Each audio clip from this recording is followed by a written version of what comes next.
Alors maintenant dans cette nouvelle vidéo on va voir l'unwrap. On va le faire sans add-on aussi. Donc pour commencer on va aller dans le viewport mode UV editing. Donc ça, vous allez garder à droite votre viewport 3D et à gauche votre viewport unwrap. Évidemment comme je l'ai montré dans la toute première vidéo, vous pouvez le faire de manière custom, hein, c'est-à-dire aller dans layout, tirer ici et mettre une deuxième vue, aller ici et faire UV editor. Ici voilà, ça revient au même. Ici pour le principe de la vidéo je vais aller là. À savoir que ça c'est du temps réel on va dire, c'est-à-dire qu'en fonction de ce que vous sélectionnez, ça va afficher ou non. Donc là si je mets en mode poly, voilà vous voyez ça se met comme ça en edit mode. Si vous voulez que l'unwrap de tout l'objet s'affiche tout le temps, vous avez le petit bouton ici qui s'appelle Sync je crois, voilà UV Sync sélection. Donc ça va l'afficher tout le temps. Si vous sélectionnez ici, ça va sélectionner en live aussi dans votre mesh ici. Voilà, donc contrairement à 3ds Max où il y a un modifier unwrap et vous ne pouvez pas éditer le mesh, ici vous pouvez éditer le mesh tout en unwrappant. Alors comme expliqué précédemment, si je me mets en edge mode ou avec deux, vous avez donc les sharp et les seams. Donc les sharp j'ai déjà expliqué, c'est pour les smoothing groups, ça va mettre un sharp edge, et les seams bah, c'est les cuts, c'est ce qui va permettre de faire notre unwrap. Si je fais alt clic par exemple ici, ou même je vais le mettre ici, hop, et ici admettons, et que je fais clic droit et marque sim, voilà mes edges vont devenir rouges, donc j'aurai des sims. Tac. Et je ne sais plus si j'avais mis un raccourci, j'en avais pas mis, alors moi marque sim ascend shortcut je le mets sur 1 et le clean des sims je le mets sur 2, comme ça je peux faire 1 et voilà. Donc si derrière je veux faire ça, ça va très vite avec le numpad. Voilà. Vous pouvez tout sélectionner avec A. Et dans la vue unwrap, vous pouvez faire un clic droit et voilà, plusieurs informations s'affichent. À savoir que là, donc on voit, c'est le panneau UV qui s'ouvre et il nous montre des options. On peut le retrouver ici, c'est la même chose. Il y aura juste plus d'informations ici, mais voilà, ça va juste plus de faire clic droit. Et là, on va faire unwrap. Donc voilà, il va se passer ceci. Donc classique, un unwrap plus ou moins bon ou pas bon. Ça va être à vous de le tweaker derrière. Est-ce que vous voulez le relaxer, le straighten, etc. Comme toute action dans Blender, un petit panneau va s'ouvrir en bas à gauche. Vous pouvez le déplier. Alors là, deux méthodes va s'offrir à vous. Soit vous faites angle based, soit conformal.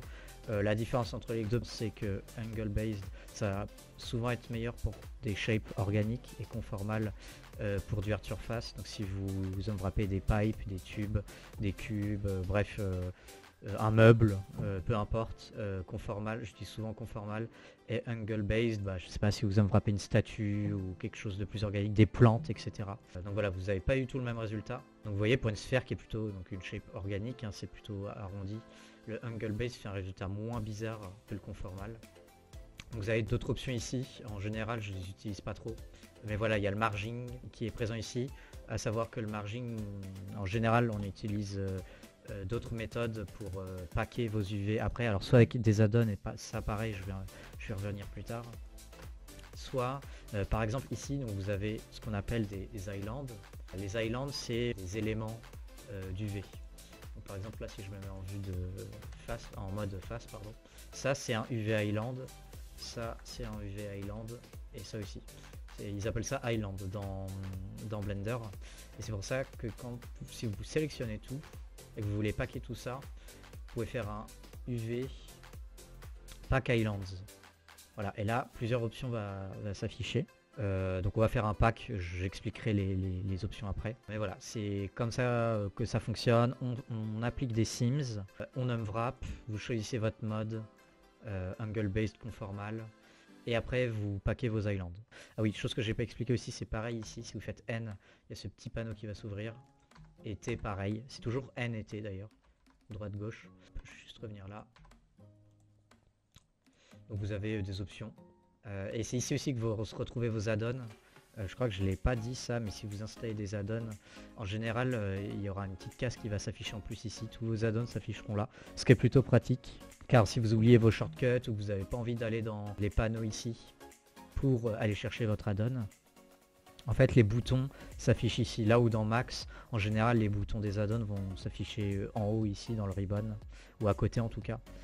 Dans Blender, ça va être dans cette toolbar là. Ensuite, toc, je vais mettre là, ici dessus, admettons vous avez fait quelque chose comme ça, peu importe. Donc admettons que la sphère vous l'ayez déjà wrappée, mais vous avez rajouté de la modélisation par-dessus. Je vais prendre les deux. Vous pouvez faire de la multisélection ici. Vous pouvez prendre les trois et tout wrapper en même temps. C'est pareil. Donc là en l'occurrence, je vais prendre tout ça. J'ai fait un CTRL L. Je vais faire par matériel pour tout avoir, mais j'aurais pu faire par normal ou par sharp, peu importe. Et donc du coup maintenant vous pouvez voir, vous pouvez faire par UV. Donc voilà, ça va prendre en compte les UV Island ici. Donc CTRL L, je vais faire par matériel et un petit CTRL I.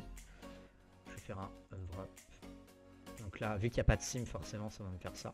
Donc là, on peut rajouter en mode edge des sims.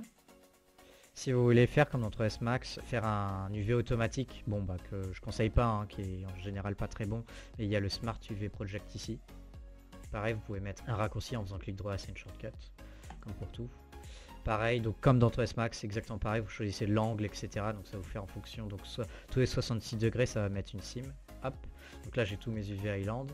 Alors on voit pas de sim, et pourtant il a été wrappé, il y a bien des UV Island. C'est parce que soit vous faites comme avec cette sphère, vous mettez vos sims, et après vous faites vous dépliez finalement votre unwrap, soit vous le faites depuis cette vue là. Mais alors les sims vont pas apparaître. Mais si vous voulez les faire apparaître, vous pouvez tout sélectionner, faire UV, et faire un sim from island. Voilà, et là vous pouvez tout voir. Et c'est là que vous pouvez constater que bah, forcément c'est pas waouh. Mais bon, pour l'exemple, on va garder ça. Tiens, je vais supprimer celle-là et prendre celle-ci qui est déjà wrappée. Donc admettons, voilà, vous avez wrappé vos trois objets séparément. Bah, forcément, quand vous avez tout sélectionné, bah déjà ils vont tous être overlappés et puis surtout qu'ils vont pas avoir le bon scale. C'est-à-dire que lui va avoir une énorme texel par rapport à ce qu'il devrait avoir, il devrait être beaucoup plus petit que la sphère. Et donc pour rescaler tout en fonction de leur taille dans le world, alors première chose à faire déjà, ça va être d'appliquer votre scale, sinon ça va pas marcher.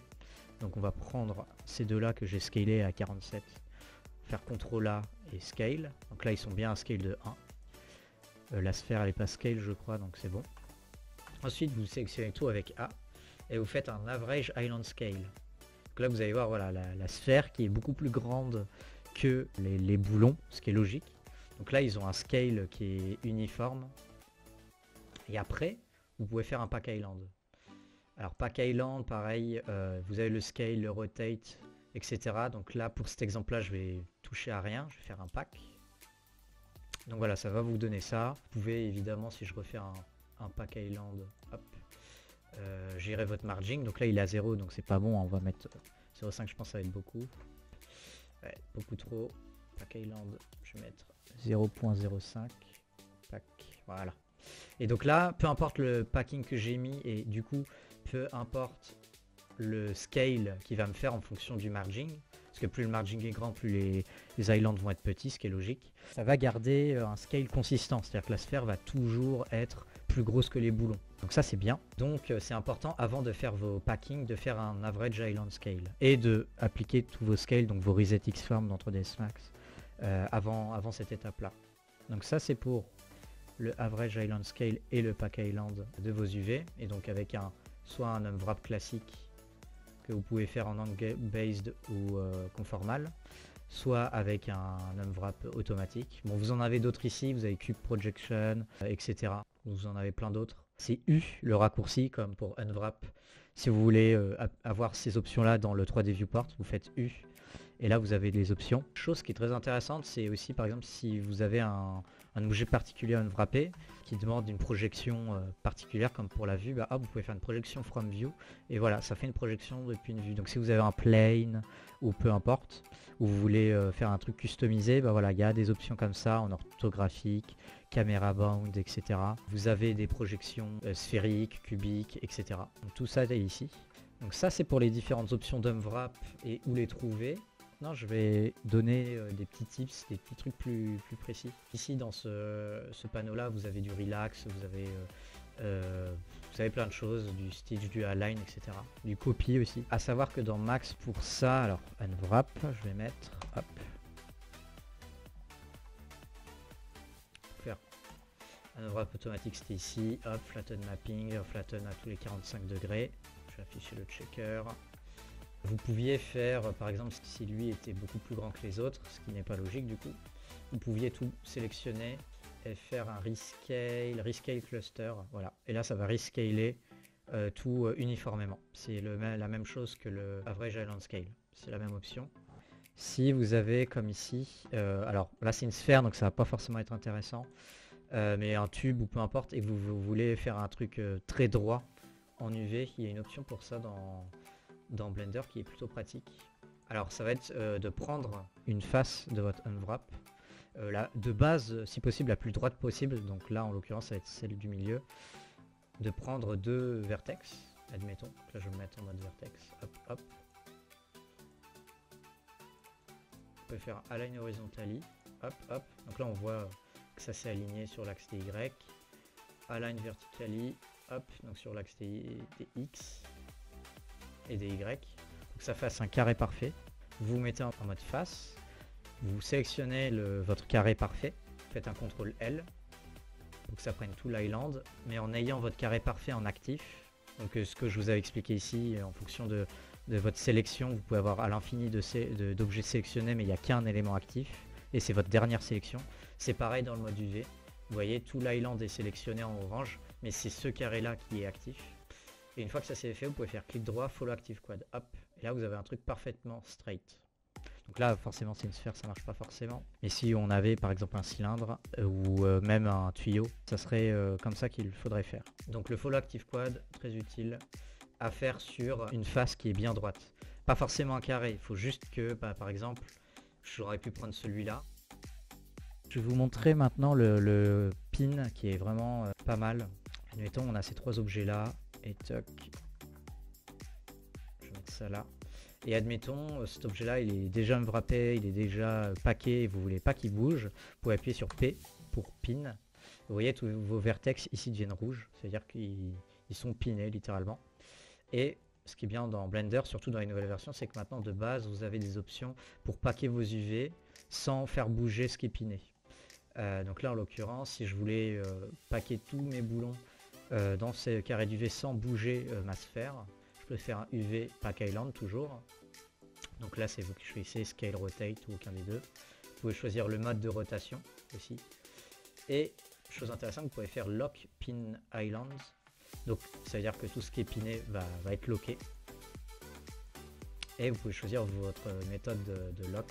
Est-ce que ce qui sera piné sera locké que dans le scale, que dans la rotation, ou les deux, ou all. Donc je vais laisser all. Et on peut faire pack. Là ça va charger. Hop, vous voyez tout s'est mis en fonction dans les trous, mais tout ce qui a été piné n'a pas du tout bougé. Donc voilà, si je fais CTRL Z et que je fais un pack island et que là pour le coup je mets par exemple je veux que juste la rotation ne bouge pas, je vais faire un pack. Vous voyez il a été scalé un tout petit peu, par contre il n'a pas bougé en termes d'orientation. Là si je fais CTRL Z, vous voyez il a bougé. Aussi le pin peut être utile pour autre chose, donc qui va être en lien avec le live unwrap. Je vais d'abord parler du live unwrap et après je vais parler de cette méthode qui est plutôt utile. Si vous voulez unpin quelque chose, vous appuyez sur P, vous faites clear. Voilà. Alors le live unwrap, il y a plusieurs méthodes pour le faire. Donc premier moyen de faire du live unwrap. Alors activez votre sync selection. En général quand on fait du live unwrap, on aime bien voir les UV à côté. Vous pouvez prendre vous mettre en edge mode, donc 2. Hop, appuyez sur CTRL et admettons faire sélectionner cet edge loop là. Donc ça va vous ouvrir le Pick Shortest Path. Vous pouvez faire tag sim. Donc là maintenant à chaque fois que vous allez hop faire ça, ça va vous taguer une sim à chaque fois que vous prenez vous appuyez sur CTRL en fait.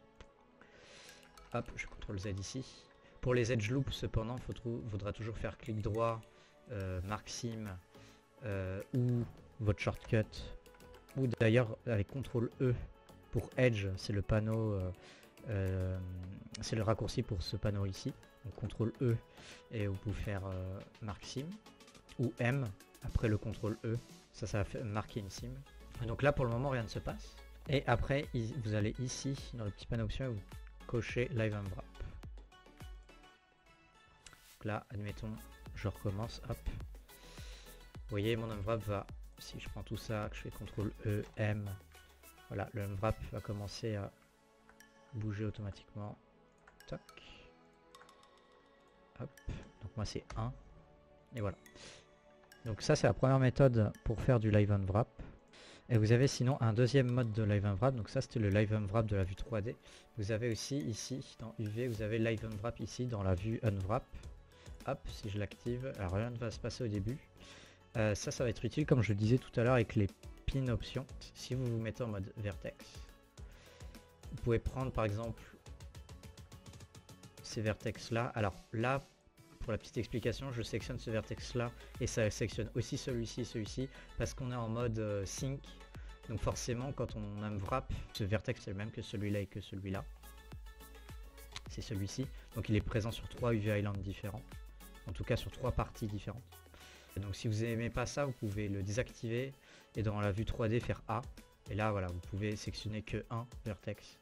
Mais voilà, en sync, sélectionner un vertex va forcément en sélectionner plusieurs dans votre vue unwrap. Donc là par exemple je peux prendre, donc pour de l'organique c'est très pratique, prendre ces 4 vertex là, faire P. Donc là ils sont pinés. Et si cette option là est bien activée comme je l'ai montré tout à l'heure, vous pouvez les bouger. Et voilà, ça va entre guillemets relaxer ou non, c'est vous qui voyez ce que vous voulez faire. Donc vous pouvez faire pareil, vous pouvez par exemple, je sais pas moi, pin tout ça, pin ici, et bouger ça si vous trouvez que c'est trop. Je vais même prendre cette.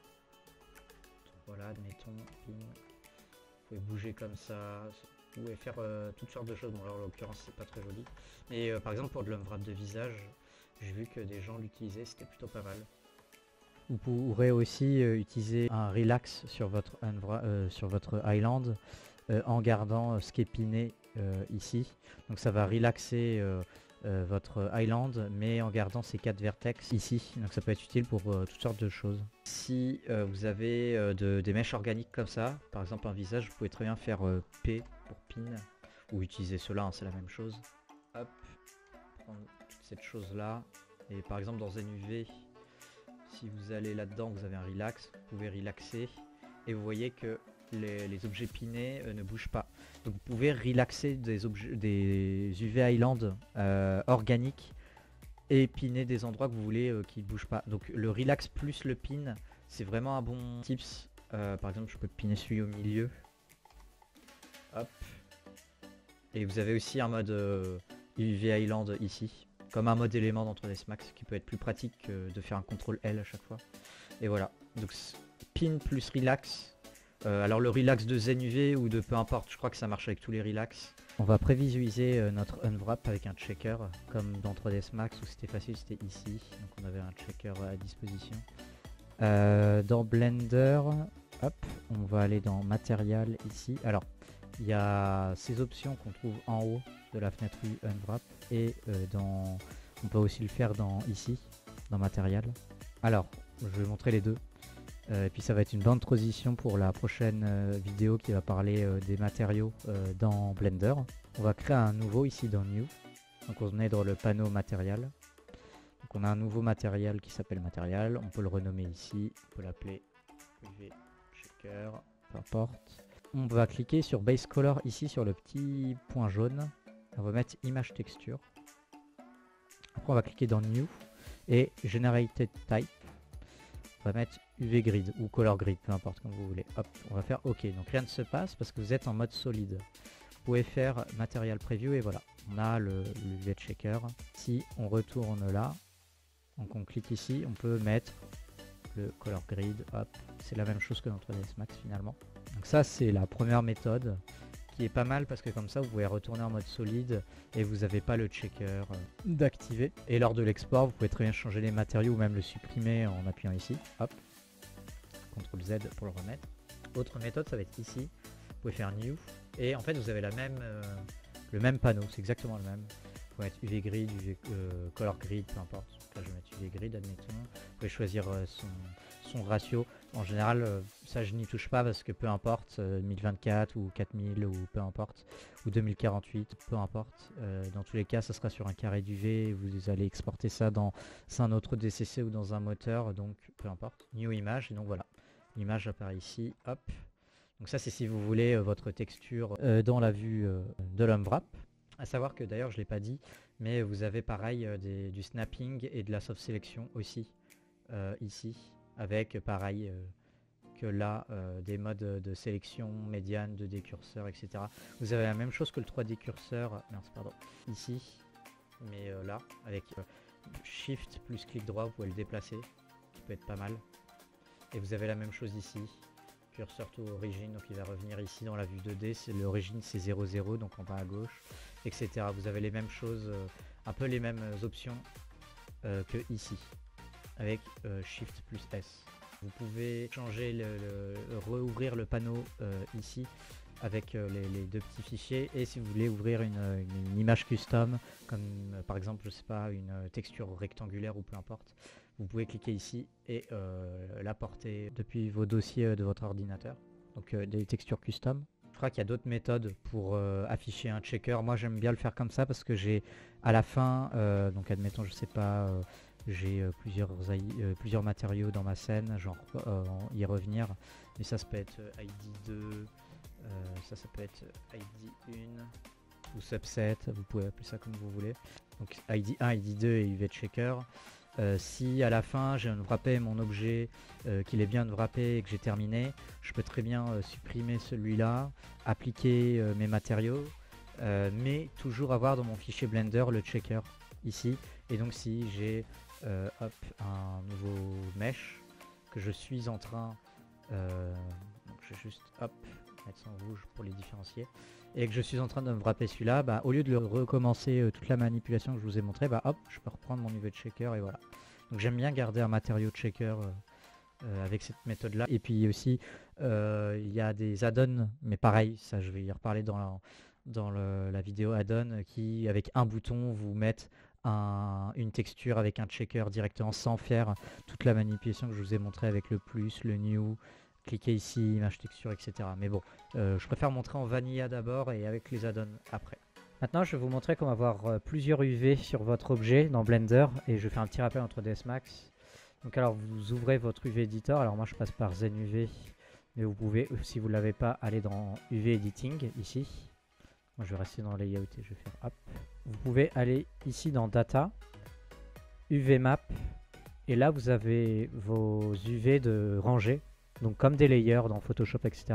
Donc lui, je peux très bien l'appeler UV1. Hop. Et je peux faire le petit plus ici, ou moins si je veux le supprimer. Donc lui, je peux l'appeler UV2. Et je peux en mettre un autre, UV3, etc. Donc mon UV1, il peut ressembler à ça. Mon UV2, il va avoir le même que l'UV précédent quand je vais faire le petit plus.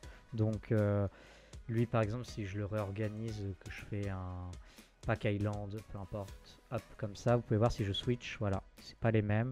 Et UV3, il va avoir le même. Donc UV3, ça peut très bien être, peu importe, hop, comme ça. Voilà, donc on a 3 UV. Donc voilà la manière de les ranger. Donc voilà. Et dans 3ds Max, donc j'en parle dans la vidéo Multiple UV Sets Workflow pour Unreal. Mais voilà, pour rappel, donc dans 3ds Max, vous allez ici dans Map Channel. Vous pouvez switch en 2 par exemple pour éditer votre UV2. Donc là, je fais un flatten juste pour montrer à quoi ça ressemble. Donc là, moi, ce que j'aime bien faire, c'est le collapser. Comme ça, les informations d'Unwrap sont enregistrées dans mon mesh. Je risque pas de supprimer un UV channel. Donc là, c'est mon UV1, comme on peut voir à droite dans Map Channel. Et si je switch en Map Channel 2, et donc je fais Abandon, si vous faites Move, ça va copier-coller. Voilà, on voit mon Flatten Mapping. Si je retourne en 1 et que je fais Abandon, voilà, je retrouve mon UV en croix de mon cube, etc. Faites tout le temps Abandon pour switch entre vos UV Map. Move, ça fait comme copier. Vous avez copié votre Map Channel 1 sur le Map Channel 2, etc.